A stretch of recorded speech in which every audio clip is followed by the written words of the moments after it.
বেশ কিছুদিন ধরে চলছে নানা জল্পনা কল্পনা কার হাতে যাচ্ছে জনপ্রিয় ভিডিও শেয়ারিং প্ল্যাটফর্ম টিকটকের মালিকানা। সেই দৌড়ে সবার উপরে ছিল মার্কিন ধনকুবের ইলন মাস্কের নাম।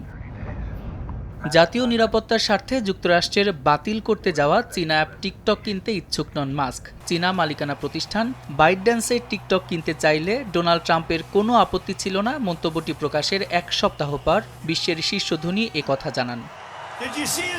অবশেষে ১৭০ মিলিয়ন আমেরিকান ব্যবহারকারীর অ্যাপটির ভবিষ্যৎ নিয়ে এই মাসেই সিদ্ধান্ত আসতে যাচ্ছে বলে ইঙ্গিত দিয়েছেন মার্কিন প্রেসিডেন্ট ডোনাল্ড ট্রাম্প। তরুণদের মনে আস্থা ফেরাতে এই বিষয়ে ইতিবাচক ঘোষণা দিবেন বলে ধারণা করছেন কেউ কেউ। মার্কিন ব্যবহারকারীদের তথ্য সুরক্ষায় টিকটকের বর্তমান মালিকানা প্রতিষ্ঠান বাইটড্যান্সকে জানুয়ারিতে নিষেধাজ্ঞার মুখোমুখি করার দাবি তুলেছিল দেশটির আইন প্রণেতাদের কেউ কেউ, যদিও পরে তা বিলম্ব হয়। পরে এ সংক্রান্ত আইন কার্যকর হওয়ার পর অ্যাপল এবং গুগল তাদের স্টোরগুলিতে টিকটক পুনর্স্থাপন করেনি।